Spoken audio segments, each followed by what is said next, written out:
사도행전 26장 24절부터 29절까지입니다.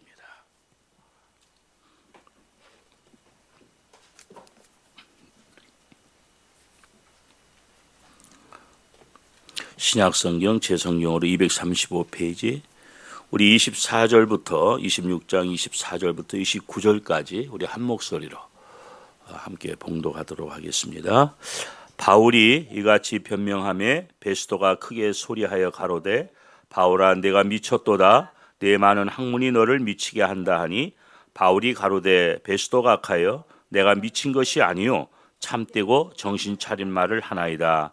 왕께서는 이 일을 아시기로 내가 왕께 담대히 말하노니 이 일에 하나라도 아시지 못함이 없는 줄 믿나이다.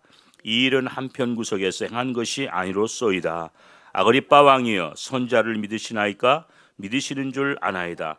아그리빠가 바울더러 이르되, 내가 적은 말로 나를 권하여 그리스도인이 되게 하려 하는도다. 바울이 가로되, 말이 적으나 많으나 당신뿐 아니라 오늘 내 말을 듣는 모든 사람도 다 이렇게 결박한 것 외에는 나와 같이 되기를 하나님께 원하노라 하니라. 아멘. 아멘.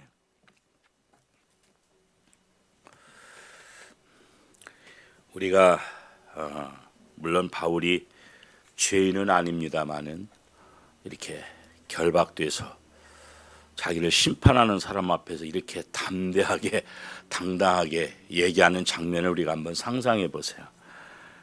그래서 우리 이게 바울이 가졌던 이 긍지를 생각하면서 우리 그리스도인이 어떤 긍지를 가지고 살아야 되는가, 우리 그리스도인의 긍지라는 그런 한번 타이틀을 붙이고 제목을 붙이고 잠시 우리가 말씀을 생각하고자 합니다. 한때 그때 제가 알기로는 이제 80년대 후반으로 아는데, 한때 보통 사람이라는 말이 유행했죠. 어떤 대통령 출마하면서 보통 사람이라는 말을 유행시켰어요.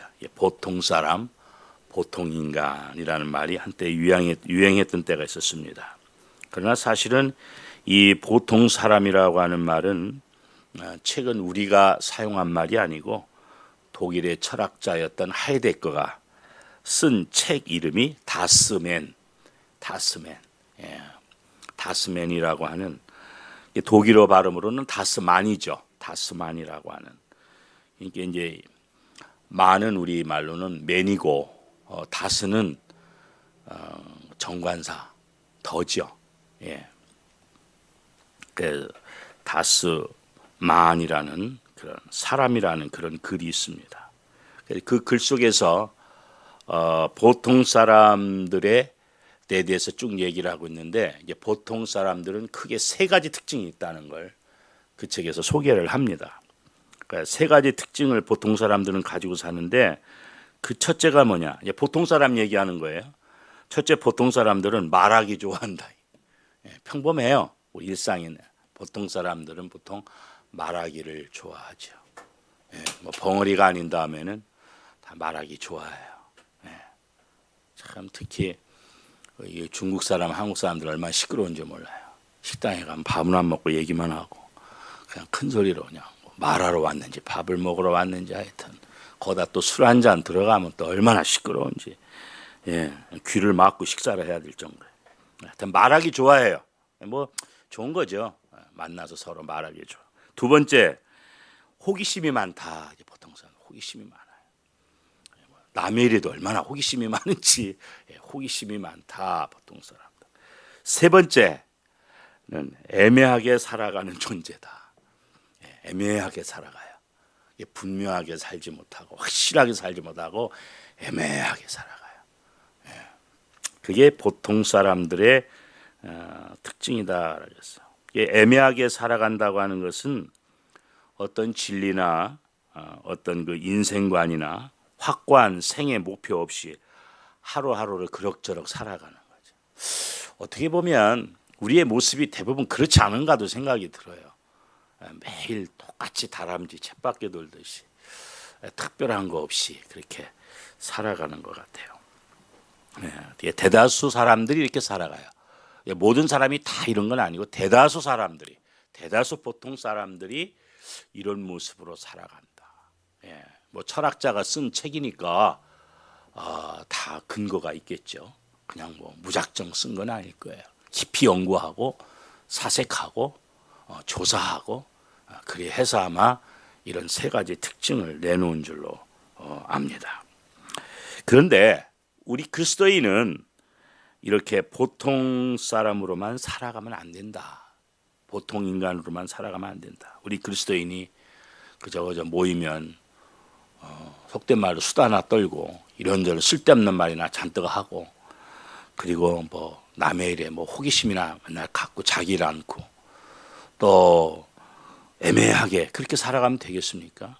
오늘 바울의 모습을 보면요. 정말 얼마나 그리스도인으로서의 그런 자부심, 당당함, 긍지 얼마나 대단한지 몰라요. 뭐 조금도 두려움이 없잖아요.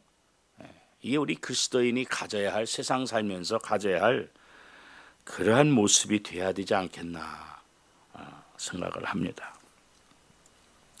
그러면 우리 그리스도인은 어떻게 살아야 되느냐? 우리 그리스도인은 그리스도인다운 확실한 삶의 긍지가 있어야 되겠다. 예를 들면 세상 사람들이 세상의 것을 자랑 삼고 산다면 우리 그리스도인은 어떻게 해야 되냐? 진실하게 살아가는 자부심이 있어야 되겠다.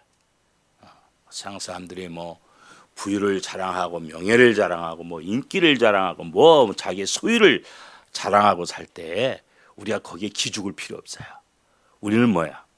너희들은 보이는 그런 세상 것과 자랑하고 떵떵대고 살 줄은 몰라도 나는 하나님 앞에서 사람 앞에서 진실하게, 그건 돈으로 주고 살 수 있는 게 아니거든요.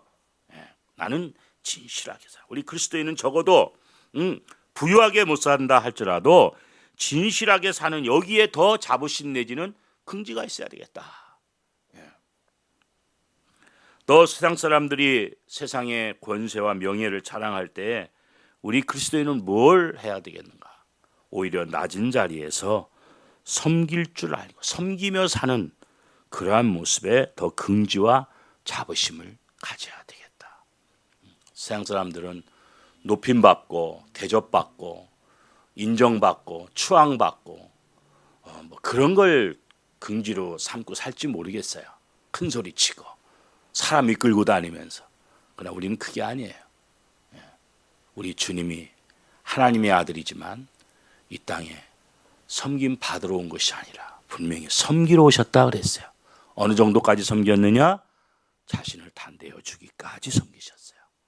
그리고 우리더러 그 모습을 따라오라 그랬어요. 여기에 생명이 있고 여기에 길이 있다 그랬어요.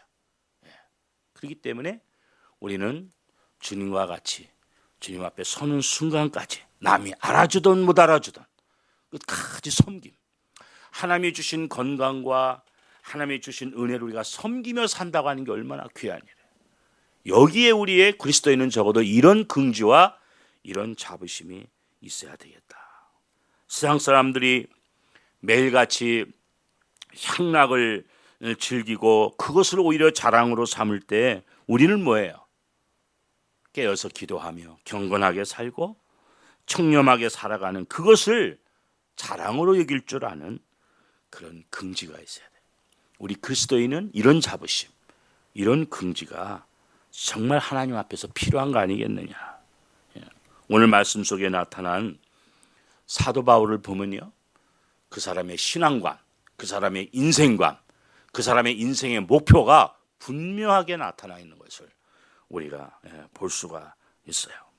무엇보다도 바울은 자기가 하나님이 자기를 지으셨고 하나님이 자기를 부르셔서 하나님 백성이 되었다고 하는 것, 하나님의 자녀가 됐다는 것, 더군다나 죄인 중에 괴수와 같은 자기를 사도로 불러주셨다고 하는 것, 하나님의 자녀가 된 것, 하나님께 속한 자가 됐다고 하는 것, 세상에 속하고 마귀에게 속한 게 아니라 하나님 안에 들어와 있다고 하는 것. 여러분, 우리가요 다른 거 다 잃어버려도요, 내가 하나님의 자녀로 하나님의 보호 속에 있다, 하나님의 그 팔 안에 있다, 그것이 우리의 자부심이 되어야 될 줄로 믿습니다. 하나님의 자녀가 된 것에 대해서 긍지를 갖고 있어요. 우리 뭐 그런 찬양 있잖아요. 나를 지으신 이가 하나님, 나를 부르신 이가 하나님, 나를 보내신 이도 하나님. 이 모든 게 뭐예요? 다 하나님의 은혜라 이렇게 찬송하잖아요. 보니까 그 박종호 씨가 그 간단한 그 간증을 제가 봤더니 그 박종호 씨가 서울예고, 선화예고인지 서울예고인지를 같이 조수미하고 졸업을 했대요. 고등학교 동창이랍니다. 같이 서울대 성악과를 간 거예요. 예. 둘이 고등학교 때 장학생 했대. 둘이 아주 라이벌이었는데 박종호 씨는 은혜를 받고 복음성가 가수가 복음성가 저기가 됐잖아요. 조수미는 세계적인 소프라노가 돼가지고 항상 그 비교가 돼가지고 이 양반이 마음이 괴로워서 한때 은혜 받아가지고 그거 다 포기하고 주님만을 찬양하려고 했는데 또 한편으로는 조수미는 상대적으로 자기하고 똑같은 위치에 있는데 세계적인 성악가가 됐잖아요. 유명한 소프라노 됐잖아요. 나는 이게 뭔가 그래가지고 나 하나님이 이제 하나님 찬양 그만하랍니다. 성악 좀 다시 하랍니다. 그랬고 미국에 와가지고 성악을 하려고 하는데 병이 발생하는 거예요. 그러면서 다시 하나님이 깨우쳐 주시면서 이 곡을 친 거예요. 나를 지으신 이가 하나님, 나를 부르신 이도 하나님. 그 찬양 정말 우리 은혜롭거든요. 자기도 그 찬송을 불러요. 보세요. 세상적으로는 조수미 씨가 더 유명한 건 사실이에요. 노래 잘하잖아요. 정말. 한국이 낳은 세계적인 소프라노 성악가예요. 근데 하나님 편에서는 어떨까? 하나님 편에서는. 세상에서는 조수미가 더 유명하지만 하나님 편에서는 그 하나님이 주신 재능 가지고 평생 하나님 찬양하며 다닌 박종호 씨를 하나님은 더 분명히 귀히 보실 거다. 관점이 다른 거예요. 관점이 다른 거예요. 세상적인 가치관으로 우리가 살 거냐, 하나님이 기뻐하는 관점으로 우리가 살 거냐, 거기에 우리가 결단을 하고 자부심을 갖고 긍지를 갖고 살면요 세상 사람 하나도 안 부러워요. 조금 더 우리가 주눅들 게 없어요. 더 당당해요. 여기 보세요. 바울은 죄수 아닌 죄수로 지금 결박돼서 재판받고 있습니다. 베스도 각하하면 굉장한 사람이에요. 자기를 죽이고 살릴 수 있어요. 얼마나 당당하게 얘기합니까? 왜? 하나님의 사람이니까. 자기에게 생명을 주신 분도 하나님이고 하나님이라도 이 생명 취해 전다도 하나님이 취할 거고 그런 자부심과 긍지를 누가 말리겠어요? 이런 사람은 세상이 감당 못해요. 우리가 정말 이런 믿음과 신앙의 자부심과 하나님의 자녀라는 그런 긍지를 가지고 살면 세상 감당 못하는 삶 우리가 얼마든지 살아갑니다. 얼마든지 살죠. 이사야 43장 1절에서 뭐라고 말씀합니까? 내가 너를 구속하였고 내가 너를 지명하여 불렀나니 너는 누구 것이라? 내 것이라. 누가 말씀하신 거예요? 하나님이 하신 거예요. 너는 내 거래요. 내 거. 아멘. 내 거라는 말은 뭐예요? 내가 너 책임진다는 말이에요. 말씀만 너 내 거야 그게 아니에요. 내가 너를 눈동자지 지키고 너의 일용할 양식도 책임지고 네가 어디로 행하든지 내가 너와 동행하고 함께하고. 아멘. 지금까지도 에베네셀의 은혜로 하나님이 지금까지 나와 함께 하셨다면 평생 임마누엘로 우리와 동행하신 함께 하신다고요. 지금까지 함께 하시는 하나님이 내일부터 우리 몰라라 하실 것 같아요? 아니에요. 평생토록 영원토록. 그래서 우리가 그분을 찬양하는 거예요. 감사하는 거예요. 내가 너를 구속했대요. 구속. 대가를 지불하고 자녀 삼았어요. 그 대가는 예수님이 지불했어요. 죄는 우리가 지고. 구속하였고 내가 너를 아주 지명해서 불렀대. 아주 뽑아서. 이 세상 모든 사람이 다 구원받는 거 아니거든. 지명해서 불렀어. 뽑아내서. 선택받고 지명받고 얼마나 우리가 대단한 사람인지 아세요? 우리가 굉장히 대단한 사람들이에요. 따지고 보면. 근데 우리가 그걸 잘 몰라. 내가 나를 자꾸 판단하니까 그래. 내가 나를 보니까 약해 보이고 별 볼 일 없는 것 같고 하나님 관점에서 보자고요. 하나님이 내가 너를 구속했대. 내가 너를 지명하여 불렀대. 너는 내 것이래요. 내 것이라. 내 것이라는 하나님이 다 책임진다는 거예요. 하나님이 내 것이라고 했는데, 하나님 소유인데, 하나님 자녀인데, 내가 너를 더 나가서 너를 보배롭게 여기고 존귀하게 여기고 사랑하겠다고 약속했어요. 보배롭게 여기고 존귀하게 여기고 사랑한대. 이것보다 더 분명한 말씀이 어디 있어요? 내가 정령 어디로 가든지 내가 함께 할 것이라. 정령 어디로 행하든지. 바울은 이러한 하나님의 부르심, 하나님의 자녀가 됐다고 하는, 하나님의 사람, 하나님의 것이 됐다고 하는 여기에 대한 긍지와 자부심을 가지고 살았어요. 그러니까 뭐 세상의 법 앞에서 죽음 앞에서 두려울 게 없는 거예요. 하나님이 기뻐하는 말을 다 해요. 받은 바 은혜를 다 말해요. 하나님 체험한 거 다, 예수 부활의 주님 체험한 거 다 얘기합니다. 당당하게. 뭐라고 해요? 나와 같이 결박된 거 외에는 다 나처럼 되기를 원한다. 내가 가진 복음 안에서의 자유, 그 기쁨, 그 감격, 천국의 소망, 이거 여러분도 다 정말 가졌으면 좋겠다는 거예요. 이렇게 꽁꽁 묶인 것 말고는. 그 얼마나 나처럼 되기를 원한다. 우리가 전도도요, 사실은 그리스도 안에서 그 누리는 그 은혜와 기쁨과 감격을 전해야 돼. 당신도 좀 나처럼 됐으면 좋겠단 말이야. 내가 예수 만나기 전에는 나도 막 세상적인 고민과 세상적인 가치관을 사는데, 하나님 안에 얼마나 평안한지 기쁜지 즐거운지 소망이 넘치는지 모르겠다. 당신도 이랬으면 좋겠다 말이지. 그렇게 우리가 말할 수 있어야 돼. 두 번째, 양심의 긍지를 가지고 있어요. 양심의 긍지. 양심의 긍지. 비록 몸은 묶여 있지만 양심의 부끄러움은 하나도 없어요. 그렇기 때문에 다 나와 같이 되기를 원한다. 이게 양심의 자유예요. 우리 그리스도인은 항상 이 양심의 자유를 갖고 살아야 돼요. 디모데, 영적인 아들 디모데를 향해서도 뭐라고 말합니까? 믿음과 착한 양심을 가져라. 착한 양심.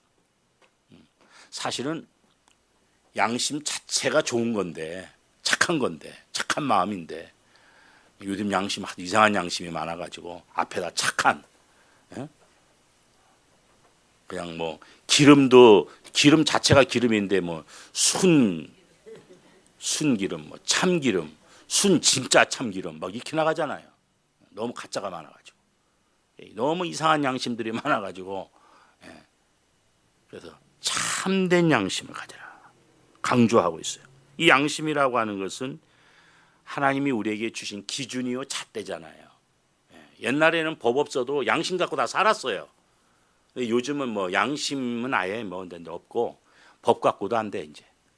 참 어려운 시대예요. 여러분, 양심이 마비되면요 인격에 파멸이 옵니다. 양심이 마비되면 국가가 무너집니다. 이 양심이라고 하는 거, 이게 하나님이 주신 그 표준적인 잣단데, 그게 기능을 상실해 버리면 성경에서는 그걸 화인 맞은 양심이라 그래요. 양심이 병들어 가지고 기능을 발휘를 못해요. 우리 어릴 때는 참 양심이라는 말을 잘 썼어요. 양심 얘기는 특급했어요. 요즘은 양심 얘기하면 아이고 너는 양심 있냐?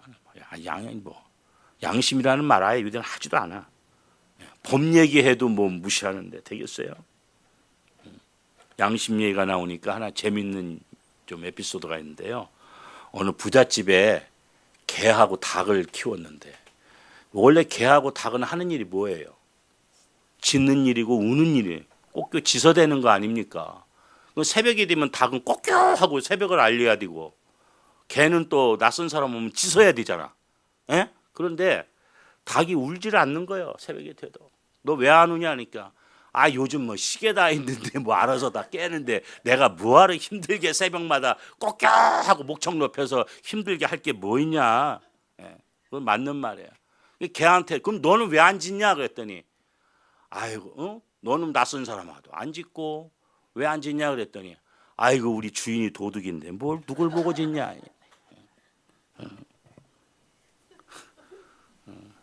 자기 집주인이 도둑놈인데 뭘 누굴 보고 짖냐는 거예요.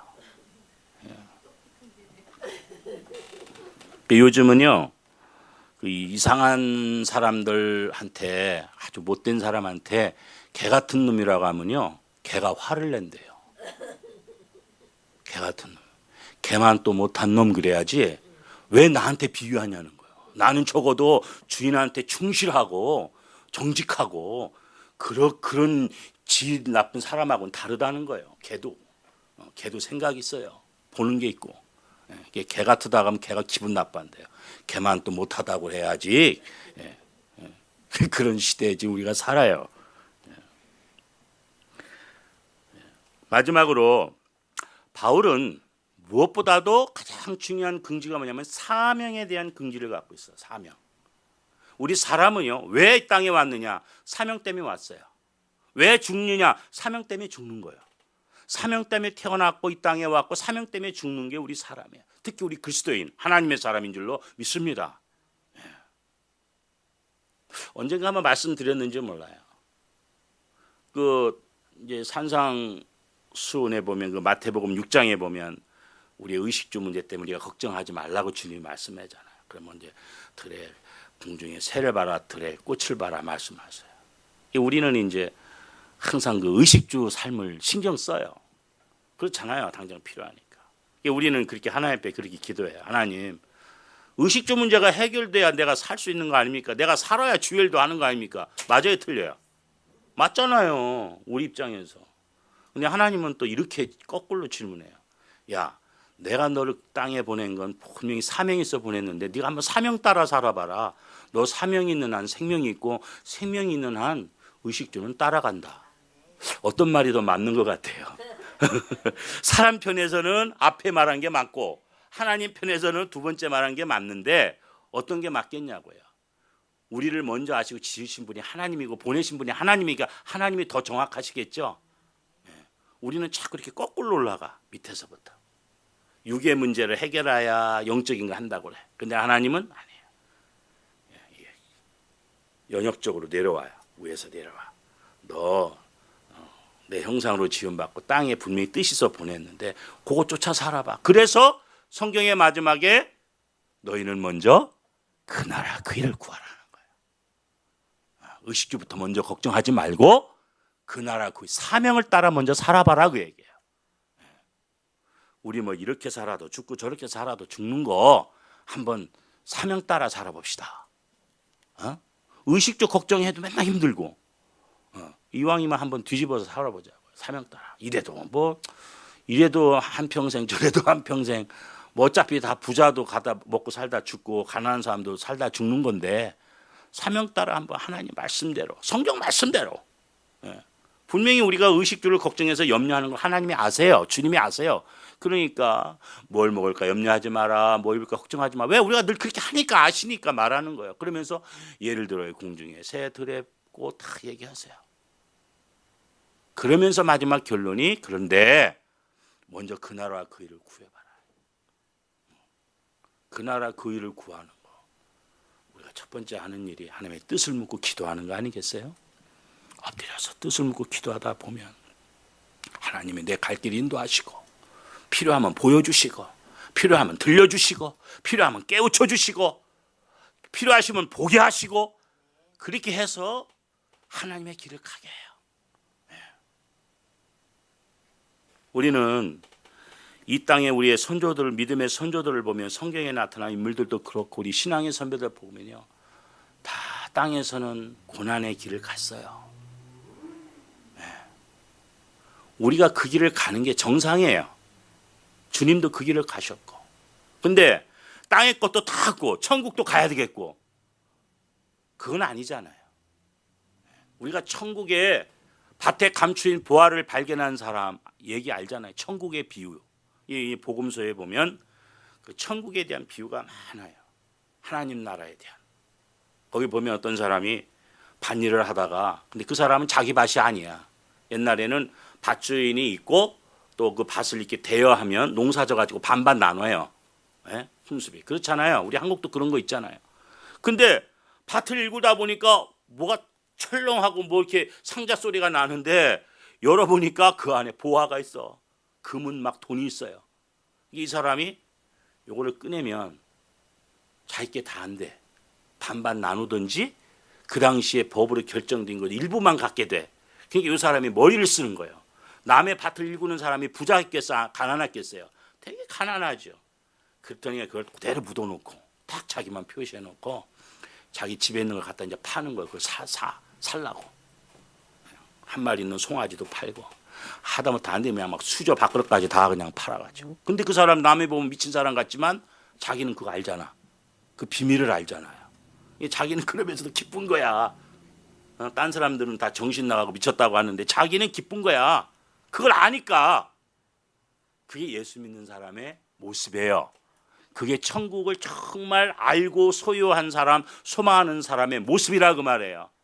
그러니까 예수에 미치고 복음에 미친 사람 딴 데 보면 여기서 바울한테도 미쳤다고 그러잖아. 야, 네 학문이 널 미치겠네. 바울은 많이 공부한 사람이니까 학문이 미치게 한 줄 알았어. 예수 부활의 주님을 믿어가지고 사람이 바뀐 건 모르고 예수를 모르니까 이 사람들은 그렇게밖에 안 보이는 거예요. 네. 바로 그 모습이에요. 그러니까 그 부활을 얻기 위해서 몽땅 다 파는 거예요. 다 버리는 거예요. 그거 하나만, 그거 얻으면 되거든. 또 뭐 그 비유만 있습니까? 진주 장사가 진주 장사를 해요. 그러니까 진주 장사는 진주에 대해서 전문가 아닙니까?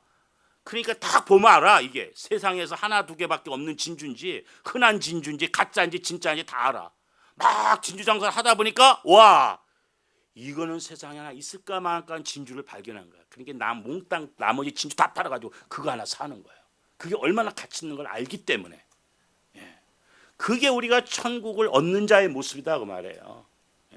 그런 태도와 그런 모습과 그런 열정과 그런 사명이 있어야 천국 갈 수 있는 사람이 된다는 거. 정말 천국을 아는 사람은 그런 모습으로 산다는 거예요.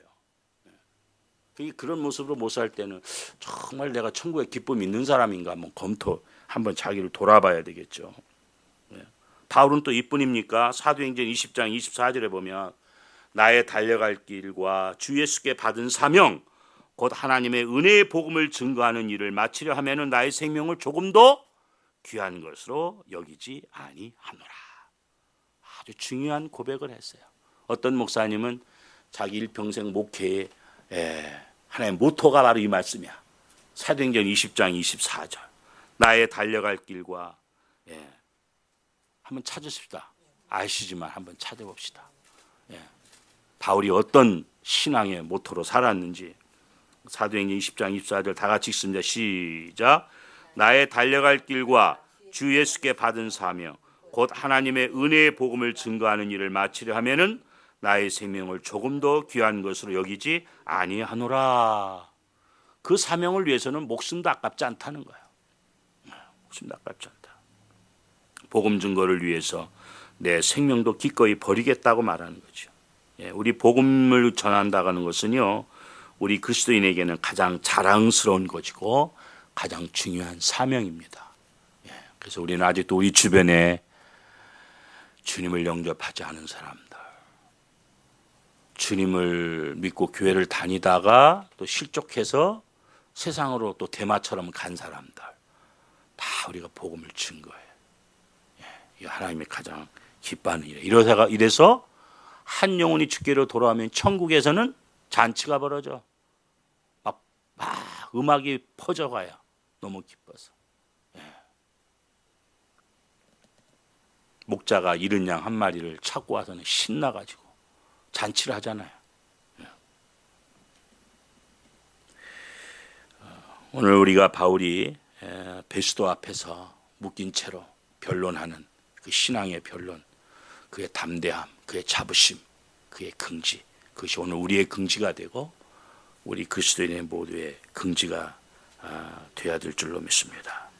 우리는 우리의 가정이나 직장, 우리의 삶의 현장 다 선교지입니다. 다 그래서 복음을 이미 받았지만 믿음 생활 미지근하게 하는 사람들은 뜨겁게 할 수 있도록 격려하고 위해서 기도해주고, 안 믿는 사람 어떻게 해서라도 끌고 계속 그 영혼을 예수님 마음과 같이 사랑하는 마음으로 기도하면서 전도해보세요. 이루어져야 반드시. 사랑의 힘이 가장 커요. 사랑의 힘이. 정말 사랑하는 마음으로. 주님의 명령이기도 하지만 내가 정말 저 영혼 평생 저거 영원토록 저 불 속에 들어가면 어떡하나 그거 생각하면요, 아무리 나한테 미운 짓 하든 하는